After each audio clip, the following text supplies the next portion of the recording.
Hello everybody, this is Jerry Mentoth in the DAW. Welcome back to another video. Today I'm going to be taking a look at the BritStrip and BritStrip MP from Heritage Audio. This is a digital recreation of a hardware unit that they create, which is a combination of their successor diode bridge compressor and their 1073 style preamp and EQ. Now there are two versions of the BritStrip and the BritStrip MP.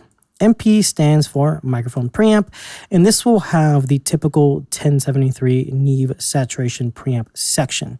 There is no mic level gain on this thing. It is just kind of distorting the line level inputs. For users who just need some nice clean gain, we have the normal BritStrip, which has a gain trim of a 10 dB versus the 80 decibel gain of the MP.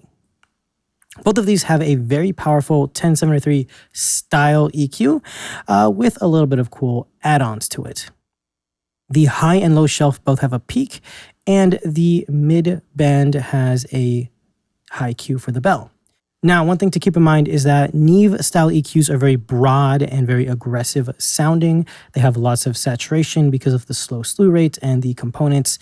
And the high Q is not a traditional high Q. Most high Qs, it's kind of going to be a really tight, narrow filter, whereas this kind of actually just slightly tightens it while also increasing the amount of gain or cut that you're doing. So this high quality button is more of a slight tightening, but adding gain to whatever you're doing, plus and minus. The high pass filter is from off 50 hertz, 80 hertz, 160, and then 300 hertz. You have an output gain trim, which then feeds the successor style diode bridge compressor at the bottom. This can be pre or post EQ on and off right here.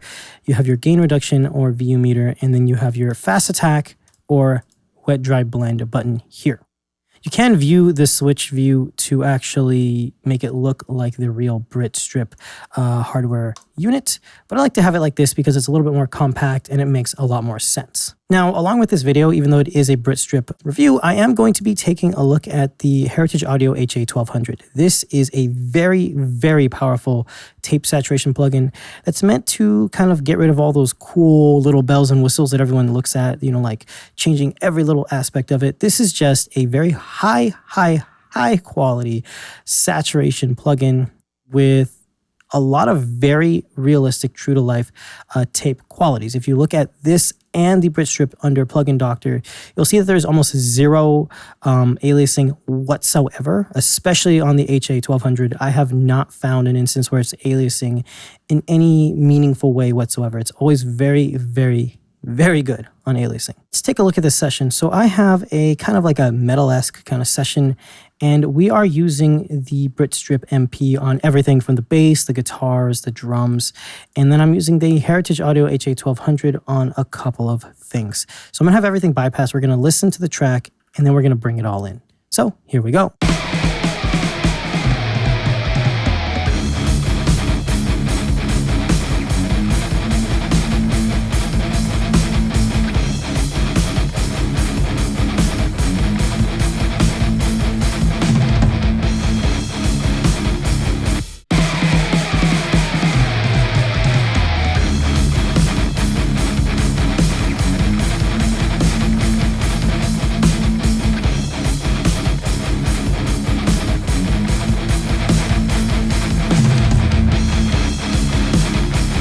So it's a pretty big difference, right?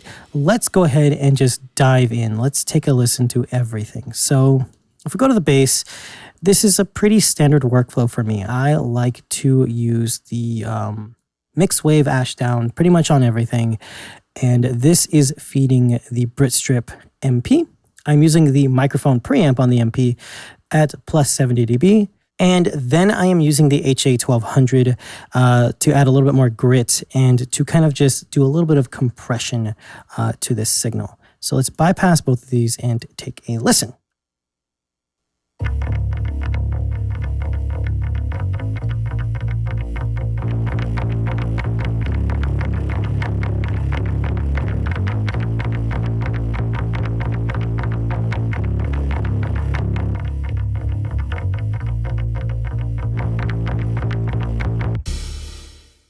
So there is a ton of growl, a lot of aggression. Keep in mind that in metal tracks, you don't really want a super subby bass guitar. You want this to really have some clank to it, and this is really adding that in. Cool. Next is the guitars. Now this is a little bit interesting. On the left and right guitar, I am using pretty much the same settings. This is my left one and this is my right one. Very similar attack and releases on everything. And I'm just kind of taming some frequencies while also kind of enhancing some others. On the guitar bus, on the other hand, I am using some saturation being generated from the microphone preamp, and I'm also boosting at 1.6K. This is giving me a lot more mid-range bite, and that's pretty much it. So if we actually bypass it one at a time, we'll be able to really hear what's going on.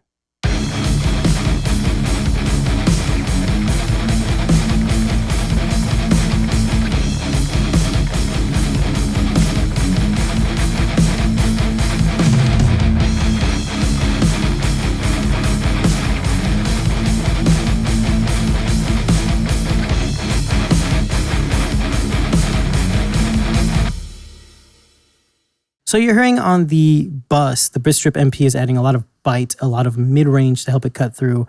But then on the actual guitars, I'm kind of taming the mud while also adding some warmth. So it's kind of like counteracting itself. I'm making it thinner, but then warming it up. And then I'm also kind of de-harshing at the 10K range. The drums is what I think is probably the most obvious instance of me using these plugins. And for that, we're using Superior Drummer. We're using the Rooms of Hansa. And for this library, I used everything from the, I think, symphonic metal package that comes with the bronze collection from the Iron Stronghold Productions drum MIDI library. All the processing is coming from the BritStrip and the HA1200.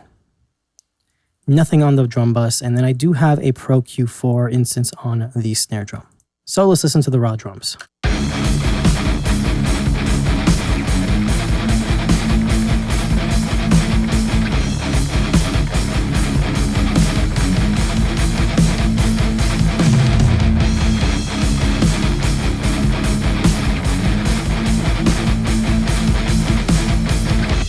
Cool.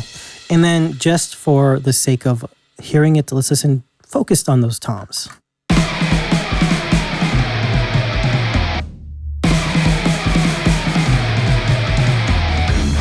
Pretty big difference to me.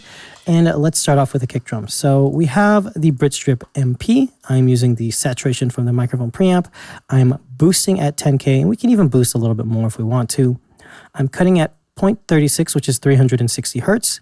And then I am boosting at 60 hertz and cutting at 50 hertz on the high pass filter. The successor compressor is being used to give me a 1.5:1 ratio at a fast release of 50 milliseconds. And then I am actually boosting 800 hertz on the sidechain high pass filter. This is actually increasing the sensitivity at that frequency to give me an interesting sound. I'm not using the wet dry blend whatsoever. Let's just take a listen to this. This is the raw drums for the kick.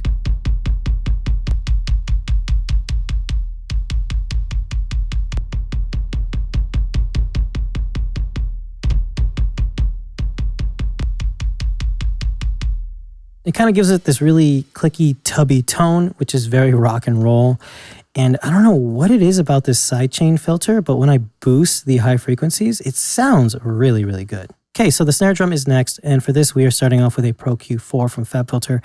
This is just to get rid of this ringing frequency on it.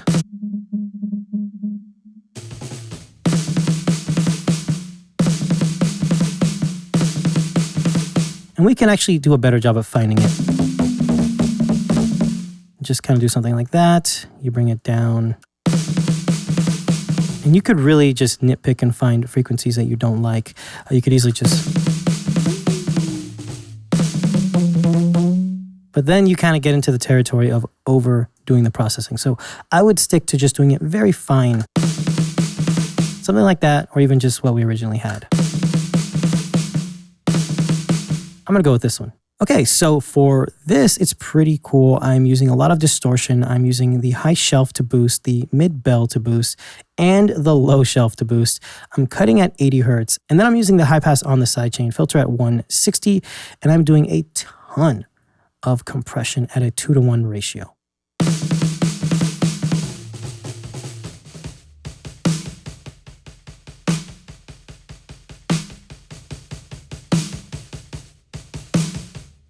Finally, I am using the HA1200. This is just for a little bit more grit, and I'm pretty much cranking the bias control all the way up. I'm bringing down the output and then using the 15 IPS tape speed using the, I think, 555 tape.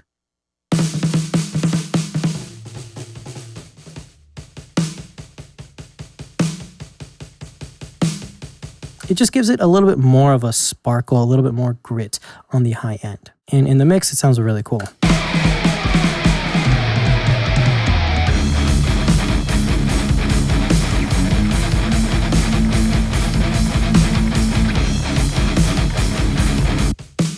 just has a little bit more aggressive tone to it, and we can actually just set the output gain at unity because it kind of makes it the same peak volume. The toms, very, very simple. I'm using the normal BritStrip no MP because I don't really want to have unnecessary distortion. I'm using, let's see, on the tom 1, it is just a little bit of a cut at 0.36, a boost at 10K, a boost at 110, and then cutting all the way up to 80. I'm using a relatively aggressive form of compression, and then on the low tom, I'm doing a little bit something different. I'm cutting a lot at 700 hertz. I'm boosting a ton at 110. I have a high cut all the way at 50, and then again, I'm boosting at 10K. We're doing a ton more compression here, and it's still at a 1.5-to-1 ratio. So let's listen to these two and see how they sound.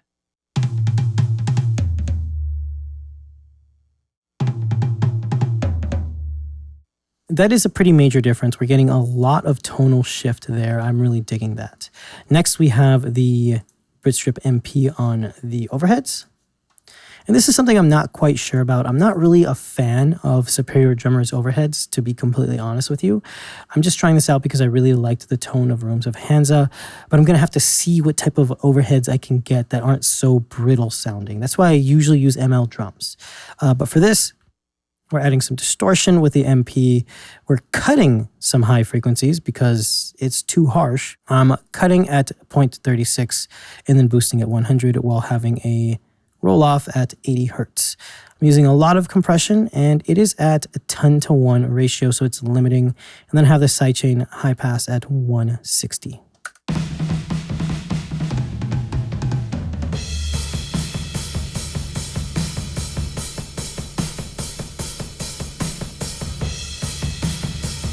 It's adding a lot of color. It's making kind of like a room sound-esque tone. If we bypass all processing on the drums, this is how it sounds, and then we'll bring it in on a second run.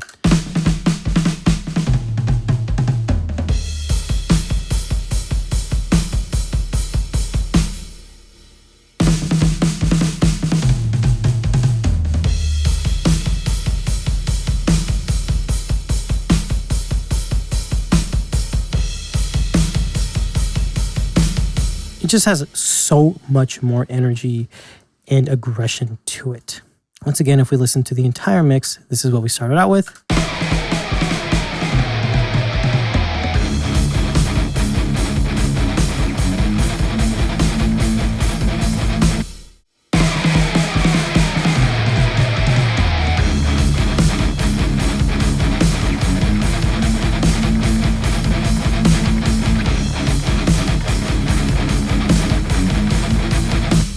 And there you go. I think it sounds really good. I really like the tones that it's able to create. It's doing a lot of really aggressive and various tone shaping. And this tape machine is just really, really, really good. Anyway, that's going to be it for this video. I will leave a link to both of these plugins down below. You can have, I believe, a 7 or 14-day trial. I forgot which one. And yeah, it's pretty good. So if you're looking for a very high quality Neve style preamp EQ and compressor combination, this is the one to go for. It's amazing. It really cannot be beat. And then there's also an amazing Heritage Audio tape machine right here. This is Jeremy Tothendra. I will see you guys later. Bye.